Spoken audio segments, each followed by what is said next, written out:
Hey, it's Diego Viteri. Welcome to a new video of Viteri Boxing. Today I want to teach you the essence, the art of human chess, which is to get into an angle, to get into a better position in order so you can punch and your opponent can punch you. But remember, in order to get to an angle, you need to know all the elements of how to distract your opponent and where each of the details have to be. So let's begin with the video. I'll teach you how to do it. Let's begin.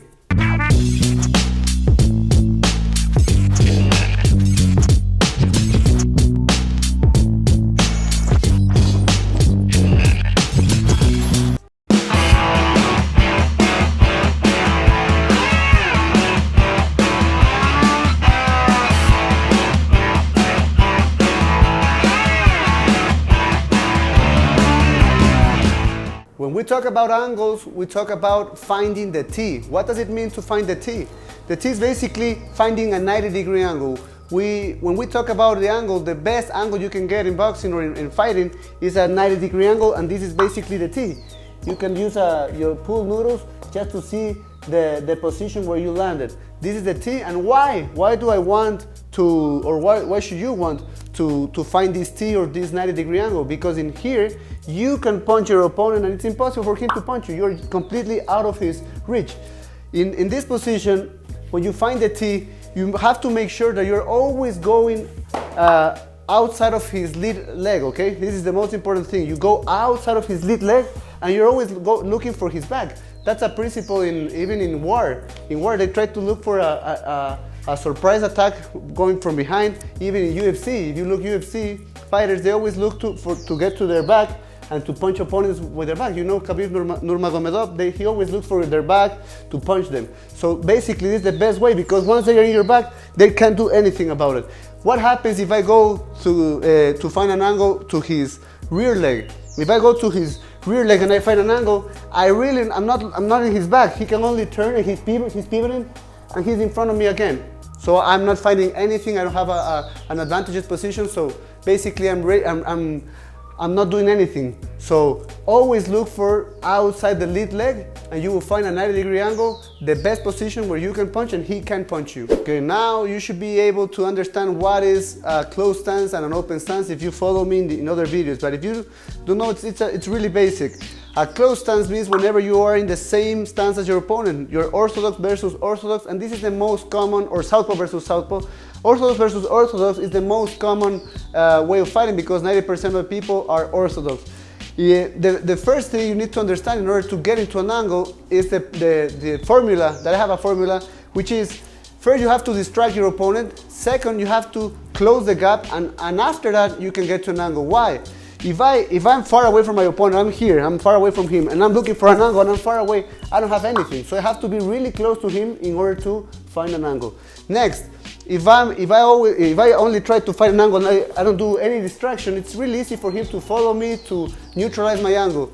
So make sure to use those two before an angle. Distract your opponent and close your gap before the angle. So for this one, I'll call this a shift jab, because I'm going to switch my stance. I'm going to, from my position, from my orthodox position, I'm going to walk forward, okay? But make sure that my torso, as you can see, I'm not in the same position. I'm moving my torso into my rear leg, that now it's my lead leg, and I'm going to throw my jab from this position, okay? I'm going to throw my jab.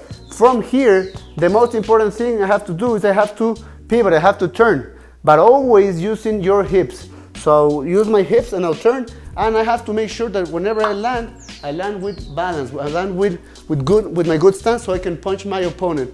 I never ever, this is one of the biggest mistakes. People are using their shoulder. So they do this and they use the shoulder, they pull from the shoulder, and when they do this, they lose their balance, so it's not possible to punch your opponent. So make sure to use always your hips, and that way you will land correctly and you will have the position to punch your opponent, and he is not going to be able to punch you back. Now we have to know, in order to dominate this art, to know how to use it both in closed stance and in open stance. So now switch your stance, you're going to get into a southpaw stance. Remember, the shoes are staying in an orthodox position, which means left foot forward, right foot backward. And what I'm going to do is the same principle. So I'm closing the gap and distracting him using my cross. In this case, my cross, because whenever you're in an open stance, the cross works a lot better than the jab. The jab it's not working that appropriately. So from here, you're just gonna step next to his front foot, and at the same time you're gonna throw your cross, okay? This is called an inverted cross because you're using opposite leg and arm. So from here, I use my leg as step, and I throw my cross, and I just do the same principle. I use my hip, I turn from my hip here. Whenever I land, I can punch my opponent. Okay, really make sure that whenever you're using, even in the closed stance or open stance, to always look for your foot to be as close as possible to your opponent's foot. Okay, so as close to opponent. What happens if I do it here? If I'll do it not close to my opponent, I'll be too far away. Okay, so make sure to always be as close to your opponent as possible. Then you're really close to him to punch him. Okay. So these are the principles that you need, but in order to get them, you need good fundamentals. You need to know how to walk, how to do the correct cross, your jab, your positioning, and that you will learn in my online courses in ViteriBoxing.com. We will train together. Those are from warm-up. I'll do different drills, and you will get in shape. You will really get in shape, and you will really get to know how to box. So I'll see you there in ViteriBoxing.com so we can train together. Thanks for watching my video. I hope this was useful for you.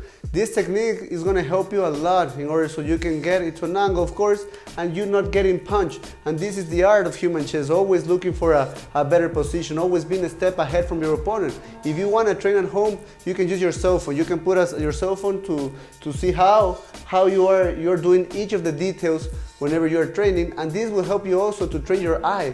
And whenever you train your eye, this will also help you to look for your opponent's mistakes. So this will help you a lot. It will help you to look to be autocritic with your own mistakes, but also will help you to look for your opponent's mistakes and capitalize on them. Okay, so make sure to go to ViteriBoxing.com because those are complete classes where we're going to train with different drills, and we're going to get in shape both mentally and physically. So see you there so we can train together.